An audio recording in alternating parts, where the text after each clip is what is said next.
नमस्कार, मैं हूं रोहित सिंह सावल और आप देख रहे हैं भारत की बात। भारत का हूं, भारत की बात करता हूं। 4 जून को यानी आज से ठीक 28 दिन बाद लोकसभा चुनाव के नतीजे आने हैं, लेकिन उससे पहले आज एक तरफ जहां तीसरे चरण की वोटिंग चल रही थी, तो दूसरी तरफ नेताओं के ऐसे बयान भी सामने आ रहे थे जिस पर जमकर सियासत हुई। आरजेडी मुखिया लालू प्रसाद यादव ने आरक्षण को लेकर ऐसी वकालत की जिस पर सियासत का धर्म युद्ध शुरू हो गया। इसकी पूरी रिपोर्ट आज आपको विस्तार से मैं दिखाऊंगा। बात साम दाम पर दंड बैठक की भी होगी। आखिर सैफई में किस बात को लेकर भड़क गए शिवपाल यादव, पूरी रिपोर्ट आज आप भारत की बात में देखेंगे। इसके अलावा बात समाजवादी पार्टी के महासचिव रामगोपाल यादव की भी होगी, जिन्होंने राम मंदिर पर ऐसी बात कही जो समाजवादी पार्टी के गले की फांस बन सकती है। लेकिन सबसे पहले बात दिल्ली के मुख्यमंत्री अरविंद केजरीवाल की। आम आदमी पार्टी के नेताओं को उम्मीद थी कि इस बार का मंगलवार भी उनके लिए मंगलमय होगा, लेकिन ऐसा हो नहीं सका। सुप्रीम कोर्ट में केजरीवाल की अंतरिम जमानत को लेकर सुनवाई तो पूरी हुई, लेकिन फैसला नहीं हो पाया। दरअसल सुप्रीम कोर्ट में इस बात पर बहस चल रही थी कि चुनाव प्रचार के लिए केजरीवाल को अंतरिम जमानत दी जाए या नहीं। इसके विरोध में सॉलिसिटर जनरल ने कई दिलचस्प दलीलें भी दी। देखिए यह खास रिपोर्ट।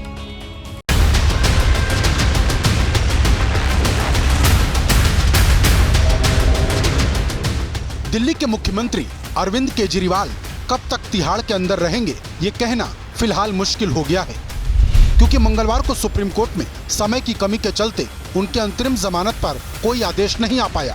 अब संभव है कि 9 मई को सुप्रीम कोर्ट इस मामले में सुनवाई करे। राउज एवेन्यू कोर्ट और हाई कोर्ट से झटका खाने के बाद अरविंद केजरीवाल ने सुप्रीम कोर्ट में गिरफ्तारी के खिलाफ याचिका दाखिल की थी। पिछले हफ्ते ही सुप्रीम कोर्ट ने कहा था कि सुनवाई में लग रहे समय के चलते चुनाव के लिए अंतरिम जमानत देने की मांग पर विचार किया जाएगा। कोर्ट ने दोनों पक्ष से कहा था कि वो इस पर बहस के लिए तैयार होकर आएं। सुनवाई की तारीख और मुद्दा दोनों पहले से तय थे। सुप्रीम कोर्ट ने कहा कि ये चुनाव का समय है, ये असाधारण स्थिति है और दिल्ली के मुख्यमंत्री जेल में हैं। इनके खिलाफ कोई भी केस नहीं है। इस पर सॉलिसिटर जनरल ने कहा कि ये गलत उदाहरण होगा। अगर फसल के मौसम में कोई किसान जेल में हो तो क्या उसे बेल मिलनी चाहिए? एक नेता को अलग से रियायत क्यों मिले? सुप्रीम कोर्ट ने कहा आम चुनाव 5 साल में आता है, फसल का मौसम हर 6 महीने में आता है। सॉलिसिटर जनरल ने कहा चुनाव प्रचार लग्जरी है, फसल के लिए काम करना किसान की आजीविका है। समाज में ये संदेश नहीं जाना चाहिए कि कानून की निगाह में नेता और आम नागरिक अलग अलग हैं। कोर्ट ने कहा हम इस पहलू का भी ध्यान रखेंगे। और सॉलिसिटर जनरल ने कहा केजरीवाल को अक्टूबर में पेशी के लिए बुलाया गया था। अगर वो आ जाते तो ये नौबत ना आती, सुनवाई लंबी चलेगी और ये अंतरिम जमानत का आधार नहीं हो सकता। कोर्ट ने कहा हमने इस बात को भी नोट किया है कि केजरीवाल 6 महीने तक समन पर पेश होने से बचते रहे। सॉलिसिटर जनरल ने कहा कि केजरीवाल का प्रचार करना या ना करना चिंता का विषय नहीं हो सकता। अगर ये प्रचार नहीं करेंगे तो आसमान नहीं टूट पड़ेगा। दिन मंगलवार का था और अगर आज के दिन सुप्रीम कोर्ट से केजरीवाल के पक्ष में फैसला आता तो आम आदमी पार्टी के नेता और कार्यकर्ता हनुमान चालीसा की किताब लेकर पहले से तैयार बैठे थे। लेकिन सुप्रीम कोर्ट ने फैसला नहीं सुनाया और आम आदमी पार्टी के नेताओं को बीजेपी पर सियासी हमले से ही काम चलाना पड़ा। लड़ेंगे और जीतेंगे। जनता एक ही बात कह रही है, जेल का जवाब वोट से देगी। जनता गुस्से में है कि उनका सबसे प्रिय नेता, ऐसे प्रिय नेता को जेल में भेजकर भाजपा ने बहुत ज्यादा गलत काम किया है और जनता इसका जवाब वोट से देगी। अब सबकी नजरें अगली सुनवाई पर रहेंगी। कोर्ट ने कहा है कि अंतरिम जमानत वाले पहलू को लेकर वो चैम्बर में विचार करेंगे, यानी कोर्ट अगली सुनवाई में ये बता सकता है कि वो चुनाव में छूट देने वाले पहलू पर जाएगा या फिर नहीं। तीसरे दौर की वोटिंग के बीच आज आरजेडी के मुखिया लालू प्रसाद यादव ने बड़ा बयान दिया। उन्होंने मुसलमानों को आरक्षण देने की वकालत की। लालू ने न सिर्फ एक लाइन में अपनी राय जाहिर की, माना गया कि लालू का यह बयान बिहार में वोटिंग वाली सीटों झंझारपुर, सुपौल, अररिया, मधेपुरा और खगड़िया के मतदाताओं के लिए संदेश था। इन सीटों पर मुस्लिम वोटरों की तादाद ज्यादा है, लेकिन कुछ ही घंटों में इस पर प्रचंड सियासत शुरू हो गई और लालू के तेवर बदल गए।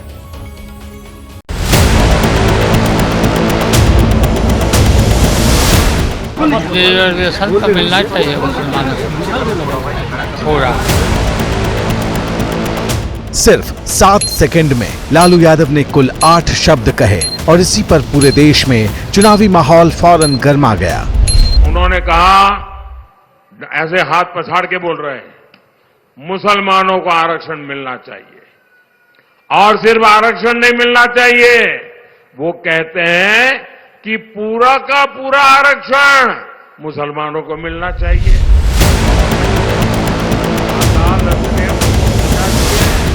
प्रधानमंत्री मोदी ने लालू यादव के बयान का मतलब भी समझाया और ये दावा किया कि विपक्ष पूरा आरक्षण छीनकर सिर्फ मुसलमानों को दे देना चाहता है।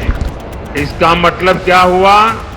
यानी एससी, एसटी, ओबीसी समाज को जितना आरक्षण मिला है वो छीनकर ये लोग पूरा का पूरा आरक्षण मुसलमानों को देना चाहते हैं। बात मुसलमानों को रिजर्वेशन देने के बयान से शुरू हुई और सीधे संविधान बदलने की साजिश के आरोपों तक जा पहुंची। लालू प्रसाद यादव जी का स्टेटमेंट और इससे पहले कांग्रेस के उत्तरोत्तर स्टेटमेंट, कर्नाटक से लेकर तमिलनाडु से लेकर आंध्र से लेकर राहुल गांधी तक मुस्लिम आरक्षण को लेकर जो है ये संविधान का मूल आधार बदलना चाहते हैं। पिछले 10 साल से प्रधानमंत्री मुस्लिम को आरक्षण दे तो रहे हैं। ओबीसी में जो मुस्लिम हैं उनको आरक्षण नहीं दे रहे हैं, वो 10 साल में हटाया क्यों नहीं? नरेंद्र मोदी सरकार दे रही मुसलमानों का आरक्षण। आप देखो ना, ओबीसी में मुसलमान का आरक्षण मिलता, तो फिर वो क्या बात कर रहे हैं? अभी बहस गर्मा ही रही थी कि लालू प्रसाद यादव के आरक्षण वाले बयान पर अपडेट आ गया। लालू ने नया बयान दे डाला। इसमें आरजेडी के मुखिया ने कहा कि आरक्षण धर्म आधारित नहीं, समाज आधारित होता है। मंडल कमीशन मैंने लागू किया था। अब आरक्षण सामाजिक आधार होता है, धर्म आधार नहीं होता। लालू यादव ने अपने बयान पर भले ही स्थिति फौरन साफ कर दी हो, लेकिन बीजेपी की तरफ से उन पर तीखे हमलों का सिलसिला अब भी जारी है, जिसके जरिए वोटरों के जेहन में ये बात बिठाने की मजबूत कोशिश की जा रही कि लालू की पार्टी आरजेडी सहित इंडिया गठबंधन के तमाम दल मुसलमानों को धर्म के नाम पर आरक्षण देना चाहते हैं। लालू प्रसाद यादव जात की राजनीति से बाहर नहीं निकल सकते, जो अपने जात को भी सम्मान नहीं दिए और बिहार को लज्जित किए, बदनाम किए, ये घूम फिर कर 90 के दशक का डायलॉग बोल रहे हैं। साफ है कि अब बात निकली है तो दूर तलक जाएगी। लोकसभा चुनाव के तीसरे दौर का मतदान आज पूरा हो गया। देश भर की 93 सीटों पर आज वोट डाले गए। इसके साथ ही अब तक करीब 52% से भी ज्यादा सीटों पर मतदान की प्रक्रिया पूरी हो गई है। आज पूरे दिन एक तरफ वोटर अपनी जिम्मेदारी निभाने में जुटे थे, तो नेता अपनी जीत के दावे में जुटे थे। अलग अलग राज्यों में चुनावी बिसात भले अलग हो, लेकिन आर पार का माहौल एक जैसा दिखा।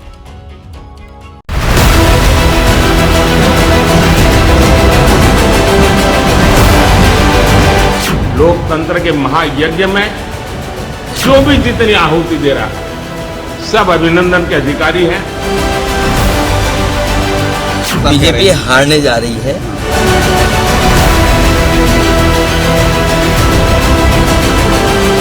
निर्णायक जनादेश इंडिया गठबंधन को मिलने वाला है।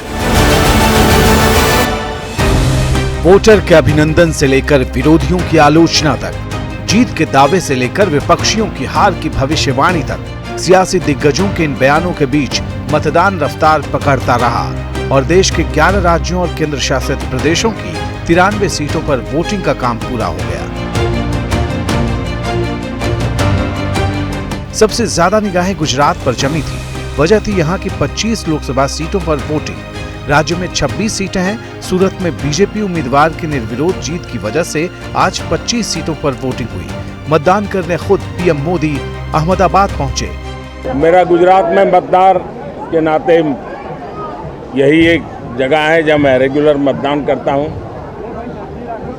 और अमित भाई यहाँ से भारतीय जनता पार्टी के उम्मीदवार के रूप में चुनाव लड़ रहे हैं। एक तरफ वोटिंग के लिए बूथों पर कतारें लंबी हो रही थी तो दूसरी तरफ राजनीति के मैदान में दावों की होड़ लगी थी। असम में, उत्तर पूर्व में जो भी विकास हुआ है, लोग उनके लिए ब्लेसिंग्स करेगा और ब्लेसिंग्स मिलेगा। तीसरा चरण का चुनाव बहुत अच्छा हो रहा है और गठबंधन के पक्ष में हो रहा है। भारतीय जनता पार्टी के उम्मीदवार का एंटी इनकम्बेंसी और मोदी जी का एंटी इनकम्बेंसी दोनों जुड़ गए। आज पूरे छत्तीसगढ़ की जनता का विश्वास भारतीय जनता पार्टी और हमारे देश के प्रधानमंत्री जी पर बढ़ा है। यानी देश भर में तीसरे चरण के बाद सियासी गर्माहट के साथ नेताओं की बेचैनी भी बढ़ती जा रही है, क्योंकि तीनों दौर को मिलाकर अब तक 543 में से 283 सीटों पर वोटिंग हो चुकी। गुजरात की सूरत सीट पर निर्विरोध चुनाव हो चुका है। इसे अगर जोड़ दें तो कुल 284 सीटों पर चुनावी प्रक्रिया पूरी हो चुकी है, जो कुल सीटों का 52% है। यानी लोकसभा की आधी से ज्यादा सीटों पर जनता ने फैसला लॉक कर दिया है। अब बाकी बचा है 4 चरणों का मतदान, जिसमें बाकी 48% सीटों पर वोटिंग होनी है। देखिए, चुनाव प्रचार की अगर हम बात करें तो चुनाव प्रचार लगातार जारी है और हर कोई प्रचार में पूरी ताकत झोंक रहा है। लेकिन बड़ा सवाल यह है कि जो बयानबाजी हो रही है वो किस तरह की है। पीएम मोदी ने मध्य प्रदेश के धार से इंडिया गठबंधन को सावधान किया। उन्होंने कहा कि जब तक मोदी जिंदा है वो नकली सेकुलरिज्म के नाम पर भारत की पहचान मिटाने की कोशिश सफल नहीं होने देगा। एक तरफ बीजेपी अपनी पिच पर बैटिंग कर रही है तो दूसरी तरफ राहुल संविधान बचाने की सौगंध के साथ ही लखपति कार्ड चलते दिखे। जरा कान खोल के सुन लो और मैं बराबर पूरी ताकत से कह रहा हूं, कांग्रेस वाले और उनके सारे इंडिया अलायंस वाले कान खोल करके सुन लो। जब तक मोदी जिंदा है, नकली सेकुलरिज्म के नाम पर, सूडो सेकुलरिज्म के नाम पर भारत की पहचान मिटाने की कोई भी कोशिश मोदी सफल नहीं होने देगा। क्या समझ रखा है बीजेपी वालों ने? अगर वो उनको करोड़ों रुपए दे सकते हैं तो हम करोड़ों लोगों को लाखपति बनाएंगे। करो जो करना है, कहना है जो कहो। देखिए, समाजवादी पार्टी के दिग्गज राम गोपाल यादव ने बीजेपी को चुनावी मौसम में बड़ा मुद्दा थमा दिया है। उन्होंने एक इंटरव्यू में अयोध्या के राम मंदिर पर विवादित बात कह दी। राम गोपाल यादव ने कहा कि वो मंदिर बेकार का है, मंदिर ऐसे नहीं बनते। राम गोपाल ये समझाने में जुटे थे कि वास्तु के हिसाब से राम मंदिर को ठीक से नहीं बनाया गया है। इस बयान को बीजेपी ने फौरन लपक लिया। सीएम योगी से लेकर पार्टी के कई बड़े नेता समाजवादी पार्टी को राम विरोधी ठहराने में जुट गए।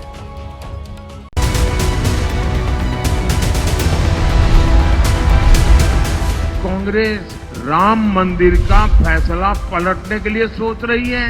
कांग्रेस ने शुरू से प्रयास किया अयोध्या में राम मंदिर के मामले में माननीय न्यायालय से फैसला ना आने पाए। बीजेपी के नेता तो न जाने कब से लोकसभा चुनाव को मंदिर के मुद्दे पर लाने की कोशिश में जुटे थे और उन्हें एक बड़ा मौका दे दिया समाजवादी पार्टी के राष्ट्रीय महासचिव राम गोपाल यादव ने, जिन्होंने एक इंटरव्यू में ऐसी बात कह दी जो मंदिर के मुद्दे पर फिर समाजवादी पार्टी के गले की फांस बन सकती है। राम गोपाल यादव ने कहा, वो मंदिर बेकार का है, मंदिर ऐसे नहीं बनते। राम मंदिर का नक्शा ठीक नहीं बना है, वास्तु के हिसाब से ठीक नहीं बनाया गया है। करोड़ों लोग हजारों वर्षों से राम नवमी मनाते आ रहे हैं और इस देश में केवल एक राम मंदिर नहीं है। राम गोपाल यादव के नाम में ही राम है, लेकिन राम मंदिर पर दिया उनका बयान विवादों में घिर गया है। बेशक उन्होंने नक्शे और वास्तु का हवाला देते हुए राम मंदिर की बनावट पर सवाल उठाए, लेकिन मंदिर को बेकार कहकर और जिस जगह को राम जन्मभूमि माना जाता है वहां के लिए ऐसे शब्द बोलकर अपनी ही पार्टी की मुसीबत बढ़ा दी है। ये राम भक्तों पर गोली चलाने वाले लोग हैं। रामगोपाल यादव का जो बयान है ये समाजवादी पार्टी और कांग्रेस के साथ साथ इंडी गठबंधन की वास्तविकता को प्रदर्शित करता है। केवल वोट बैंक के लिए लोग भारत की आस्था के साथ खिलवाड़ कर रहे हैं। यूपी में इन दिनों सिर्फ अयोध्या का राम मंदिर ही सियासत की धुरी नहीं बना, बल्कि कन्नौज का गौरी शंकर मंदिर भी खूब सुर्खियों में है। सोमवार को अखिलेश यादव जैसे ही रुद्राभिषेक करके वापस गए, बीजेपी के कार्यकर्ताओं ने पूरे मंदिर परिसर को गंगा जल से धो दिया। कहा गया मंदिर में गैर सनातनी जूते चप्पल पहनकर पहुंच गए थे। हमारे पवित्र मंदिर गौरी शंकर बाबा में कुछ गैर सनातनी जूते चप्पल लेकर घुस गए थे, जिससे हमारा मंदिर बहुत अपवित्र हुआ है और हम गंगा जल से अपने मंदिर की सफाई कर रहे हैं। बीजेपी के कार्यकर्ताओं ने मंदिर को गंगा जल से धोया तो समाजवादी पार्टी भड़क गई। खुद अखिलेश यादव ने इसे पिछड़ों के अपमान से जोड़ दिया। इतना स्तर गिर गया इनका कि अगर मंदिर में हम लोग जाएंगे तो परिसर को धो देंगे। याद रखे बीजेपी, आज तुमने परिसर धोया है, जनता तुम्हें वोट डाल डाल करके ऐसा धोएगी कि दोबारा नहीं लौटोगे। अगर मैं तुम्हें छू लूं तो तुम्हें नहाना पड़ेगा। मैं तो नहा के आया हूँ और मैं तो आपसे नहीं, तू भी नहीं नहाऊंगा। मैं नहीं नहाओगे तो तुम समाजवादी हो। ऐसा पहली बार नहीं है जब समाजवादी पार्टी ने इस तरह की घटना को मुद्दा बनाया है। अखिलेश यादव पहले से ये कहते आए हैं कि जब उन्होंने सीएम आवास छोड़ा था तब भी उसे गंगा जल से धुलवाया गया था। अखिलेश यादव जी पिछड़ा होने की वजह से भाजपा की मानसिकता के पीड़ित हैं। जिस तरीके से जब वो मुख्यमंत्री के पद से हटे थे उसके बाद मुख्यमंत्री आवास को गंगा जल से धुलवाया गया, उसके बाद कल मंदिर को धुलवाया गया, तो ये साफ साफ भाजपा की मानसिकता को दर्शाता है। यानी एक तरफ राम मंदिर पर रामगोपाल यादव का बयान और दूसरी तरफ कन्नौज के मंदिर को बीजेपी कार्यकर्ताओं की तरफ से धुलवाया जाना, दोनों ही मुद्दे यूपी की सियासत में उबाल मार रहे हैं। देखिए, यूपी में आज 10 सीटों पर मतदान हुआ। इसमें समाजवादी पार्टी का गढ़ कही जाने वाली मैनपुरी सीट भी थी। मैनपुरी, फिरोजाबाद और बदायूं से मुलायम परिवार के सदस्य चुनाव लड़ रहे हैं। बूथ मैनेजमेंट में कोई कमी ना रह जाए, इसके लिए सुबह से ही यहां पार्टी के नेता और कार्यकर्ता मुस्तैद थे। इसी दौरान सैफई में समाजवादी पार्टी कार्यकर्ताओं ने हंगामा कर दिया। शिवपाल यादव का आरोप था कि प्रशासन क्रूरता कर रहा है।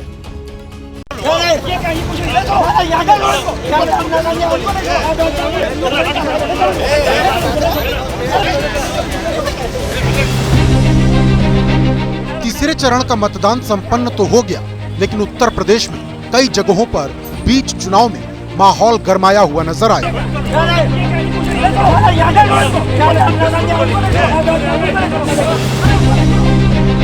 शिवपाल यादव जब सैफई में वोट डालने पहुंचे तो बूथ पर माहौल गर्म था। आरोप लगाया गया कि प्रशासन मुस्लिम और यादव समाज के लोगों को वोटिंग से रोक रहा है। जनता तो वोट कर रही है, लेकिन पुलिस अधिकारी से लेकर के जिला प्रशासन से लेकर के जितनी क्रूरता से जनता के साथ जो व्यवहार और जो वोट परसेंटेज को रोका जा रहा है। हंगामे और बवाल की एक तस्वीर संभल से भी सामने आई। सपा प्रत्याशी जियाउर रहमान बर्ग और उनके पिता के साथ पुलिस की धक्का मुक्की हुई। आरोप लगाया गया कि पुलिस वोटर के बीच में रोड़ा बनकर खड़ी है। इसके अलावा बीएलओ ने भी पुलिस पर वोटर स्लिप और बस्ता लूटने का आरोप लगा दिया। पूरी धज्जियां उड़ा रखी हैं चुनाव आयोग की यहाँ के अधिकारियों ने। जो मेरे अपने समाजवादी पार्टी के बूथ के जो बस्ते लगे हुए थे, वहाँ का अधिकारी उन बस्तों को भर भर कर ले गए और हमारे लोगों को बंद कर दिया। जिन वोटर्स की पर्चियां रह गई थी, उन वोटर्स की पर्चियों का वितरित करने का कार्य आज बीएलओ द्वारा किया जा रहा था, लेकिन सीओ साहब का काफिला आया और उन्होंने सारे बीएलओ को हड़काया कि आप यहाँ पर क्यों बैठे हो। और जिन लोगों के बीएलओ के हाथ में पर्चियां थी, उन्होंने वो पर्चियां ले ली पुलिस वालों ने और वो लेके पर्चियां चले गए। संभल से ही एक और हैरान करने वाली तस्वीर सामने आई। आरोप लगा कि पुलिस ने वोटर्स पर लाठी चार्ज कर दिया। नतीजा, बूथ के बाहर भगदड़ की स्थिति बन गई। समाजवादी पार्टी का आरोप है कि पुलिस वोटिंग करने से लोगों को रोक रही थी। तीसरे चरण में हुए भारी बवाल के बाद भी समाजवादी पार्टी को उम्मीद है कि वो यूपी में बेहतर प्रदर्शन करेगी। ये फ्रस्ट्रेटेड हैं और फ्रस्ट्रेट इसलिए कि जनता इनका साथ नहीं दे रही है। ये फेज भारतीय जनता पार्टी को सफाया कर देगा। इस बार जनता एक तरफा इंडिया गठबंधन के पक्ष में और भारतीय जनता पार्टी के विरोध में। मुद्दा परिवर्तन का है, सरकार बदलने का है। भाजपा हार रही है, इंडिया गठबंधन हर जगह चुनाव जीत रहा है। दावे कुछ भी हो, लेकिन यूपी में अभी तो 1/3 सीटों पर भी मतदान नहीं हुआ और माहौल कितना ज्यादा गरमाया है वो ये तस्वीरें साफ साफ बता रही हैं।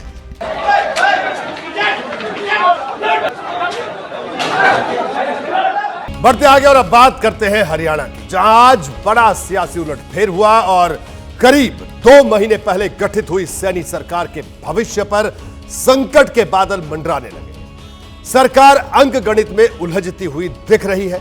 कैसे, देखिए।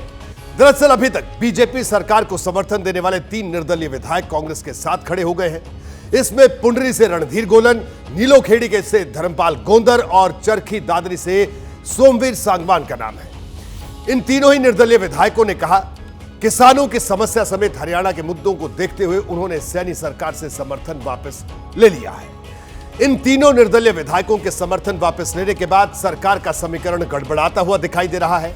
90 विधानसभा सीटों वाली हरियाणा में अब मौजूदा स्थिति क्या है, उसे आंकड़ों के जरिए मैं आपको समझाता हूं। देखिए, जननायक जनता पार्टी के समर्थन वापस लेने के बाद सैनी सरकार को बीजेपी के 41 और गोपाल कांडा के अलावा 6 निर्दलीय विधायकों का समर्थन था। यानी सैनी सरकार के पास 48 विधायकों का समर्थन हासिल था। लेकिन अब समीकरण बदल गए हैं। मनोहर लाल खट्टर और निर्दलीय विधायक रहे रणजीत चौटाला बीजेपी के सिंबल पर लोकसभा का चुनाव लड़ रहे हैं। इन दोनों ने ही विधानसभा की सदस्यता छोड़ दी है। यानी सैनी सरकार के पास 46 विधायकों का समर्थन बचा था और इसमें से भी 3 निर्दलीय विधायक अब कांग्रेस के साथ खड़े हो गए। यानी सैनी सरकार के पास मौजूदा स्थिति में सिर्फ 43 विधायकों का ही समर्थन हासिल है। मनोहर लाल खट्टर और रणजीत चौटाला के इस्तीफे के बाद हरियाणा विधानसभा में विधायकों की संख्या 88 हो गई है और इस हिसाब से बहुमत के लिए 45 विधायकों के समर्थन की जरूरत है, जो पूरी होती हुई दिखाई नहीं दे रही है। अब इन आंकड़ों को सामने रखकर कांग्रेस कह रही है कि हरियाणा की सैनी सरकार ने भरोसा खो दिया है और प्रदेश में राष्ट्रपति शासन लगाकर जल्द से जल्द विधानसभा चुनाव करवाने चाहिए। हालांकि हरियाणा में बीजेपी इतनी आसानी से हार मान जाएगी ऐसा नहीं लग रहा है, क्योंकि जेजेपी के 10 विधायकों में कौन किसके साथ खड़ा हो जाए ये कहना मुश्किल है। वहीं नायब सैनी करनाल से विधानसभा का उपचुनाव लड़ रहे हैं। अगर वो जीत जाते हैं तो बीजेपी की एक और सीट बढ़ जाएगी। यानी अभी भी हरियाणा में कुछ भी संभव है। भारतीय जनता पार्टी के साथ मिलके राजीव गांधी जी का भारत रत्न वापस लेने की साजिश रची। आप सोचती है कि वो आज हमसे अगर मांगेंगे कि हम साथ दें, कैसा साथ मिलेगा उनको? केंद्र में भाजपा की मोदी सरकार ने युवाओं को केवल और केवल अपने प्रचार का तंत्र समझा।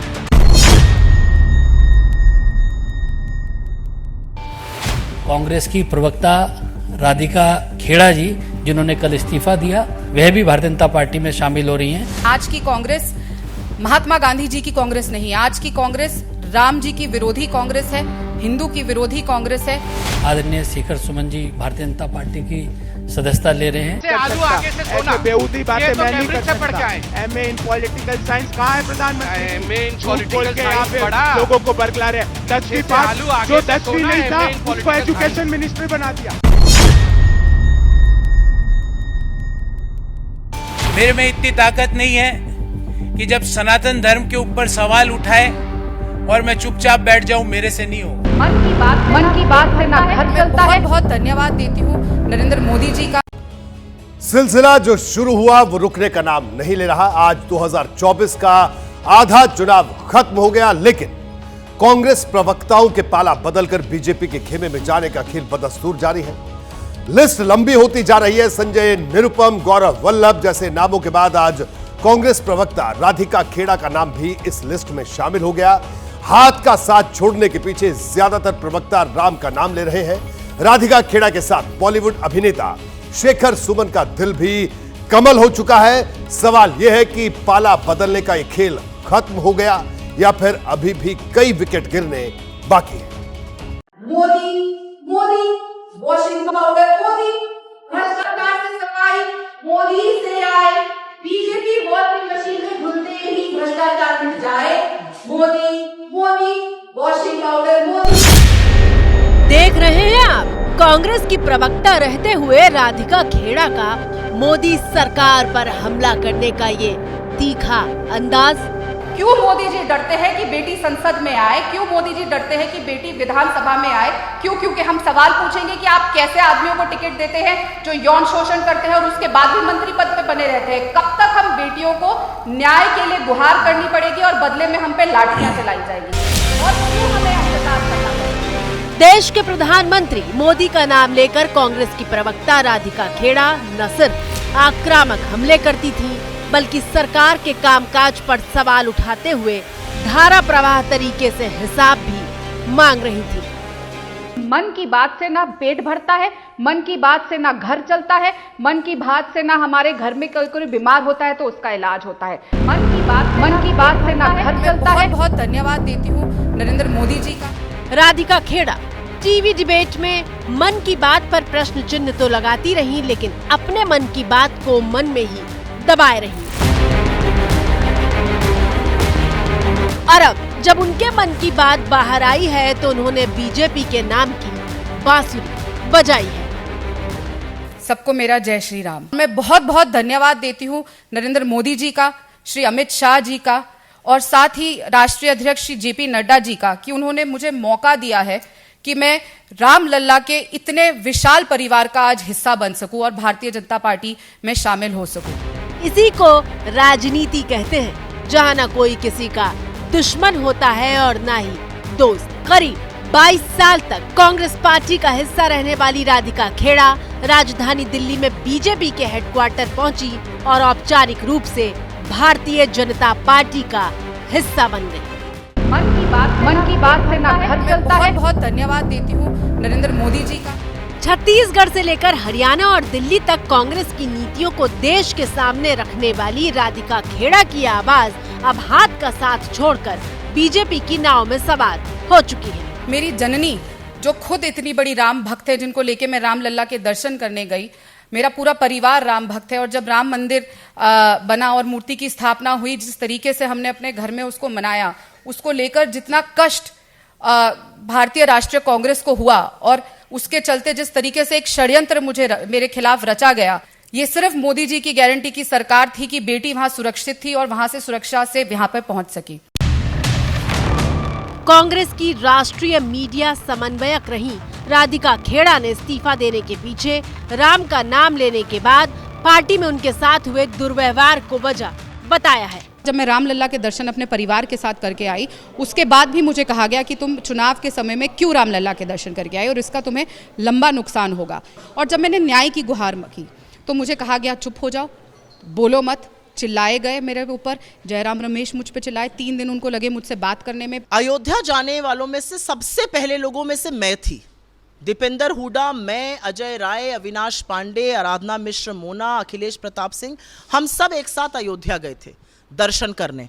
हमें तो किसी ने नहीं रोका टोका। तो ये कौन सी घिसी पिटी स्क्रिप्ट है? ये स्क्रिप्ट भी अब बोरिंग हो गई है। जो उधर से लिख के आती है स्क्रिप्ट राइटिंग तो थोड़ी रोचक बनाइए। वही स्क्रिप्ट जो पहले वाले पढ़ गए उस स्क्रिप्ट को पढ़ना मुझे तो लगता है थोड़ा बोरिंग हो गया। नहीं, मन की बात से ना घर चलता है। बहुत धन्यवाद देती हूँ नरेंद्र मोदी जी का। राधिका खेड़ा के मुताबिक अयोध्या में रामलला का दर्शन करने के बाद पार्टी का व्यवहार उनके प्रति बदल गया। महिलाओं के अपमान का गंभीर आरोप लगाते हुए राधिका खेड़ा ने पहले प्रेस कॉन्फ्रेंस की थी और उसके बाद जो एक के बाद एक सिलसिलेवार आरोप लगाए, वे भावुक हुई और साथ में पार्टी से इस्तीफा भी दे दिया था। और हद तब पार हो गई जब 30 तारीख को छत्तीसगढ़ कांग्रेस के मुख्यालय में रायपुर में मैं सुशील आनंद शुक्ला जी से बात करने गई तो उन्होंने मुझसे बदतमीजी करनी शुरू करी, मुझे गंदी गंदी गालियां देनी शुरू करी।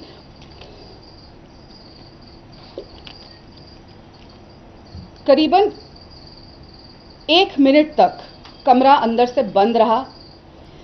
मैं चीखती रही, चिल्लाती रही, बाहर भी लोग थे लेकिन किसी ने दरवाजा खोलने की कोशिश नहीं करी। ऐसा कोई विवाद है नहीं, यदि उसको भारतीय जनता पार्टी में जाना है तो जाए, हमारी शुभकामनाएं हैं। बहुत सारे लोग हैं, ये भी जाए, लेकिन इस प्रकार से अनर्गल आरोप लगाना, किसी की चरित्र हनन करना, जैसे सुशील आनंद शुक्ला पे जो आरोप लगाया है, ये मैं नहीं समझता कि उचित है।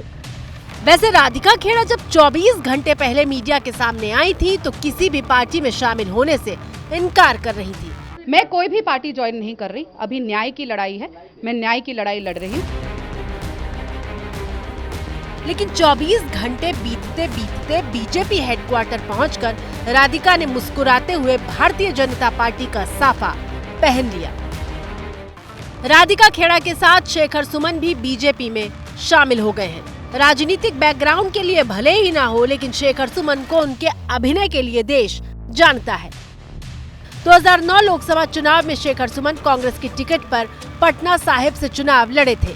शेखर सुमन को कांग्रेस ने बीजेपी उम्मीदवार शत्रुघ्न सिन्हा के खिलाफ उतारा था। हालांकि इस चुनाव में शेखर सुमन हार गए थे, लेकिन अब समाज और देश के नाम पर शेखर सुमन बीजेपी में शामिल होने की बात कर रहे हैं। वही सोई जो राम रचि राखा, मोदी जी के सानिध्य में जो हमारा देश पिछले 10 सालों से गतिशील है, विकासशील है, उसमें शामिल होना, उस प्रवाह में, उस ऊर्जा में हर हिंदुस्तानी का फर्ज है। मैं अपने आप को खुशकिस्मत समझता हूं कि मुझे ये मौका मिला है। कांग्रेस से बीजेपी में जाने वाले ये सिर्फ आज के 2 नाम हैं, जबकि कांग्रेस के पूर्व मुख्यमंत्रियों से मंत्री तक इस लिस्ट में जगह पा चुके हैं। कहने का मतलब यह है कि कांग्रेस की सियासी नाव में छेद कम होने का नाम नहीं ले रहे हैं। कांग्रेस नेताओं की ऐसी कोई कैटेगरी नहीं बची है जो कांग्रेस का साथ छोड़कर बीजेपी के जहाज को ना पकड़ रहा हो। अगली मिसाल का नाम है अरविंदर सिंह लवली। हम तुम्हारे साथ हैं। अरविंदर सिंह लवली जिंदाबाद। अरविंदर सिंह लवली जिंदाबाद।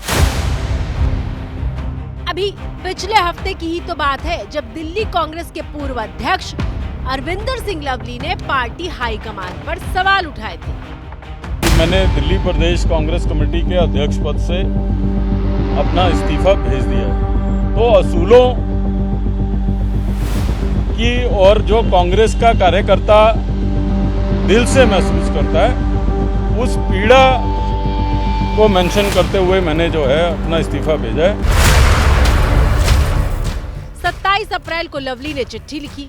28 अप्रैल को उनकी वो चिट्ठी लीक हो गई। अरविंदर सिंह लवली ने 4 पेज की लिखी चिट्ठी का हवाला देते हुए दिल्ली कांग्रेस के अध्यक्ष पद से इस्तीफा दे दिया था। आरोप ये था कि वो सिर्फ नाम के अध्यक्ष हैं, जबकि फैसले हाईकमान ले रहा है।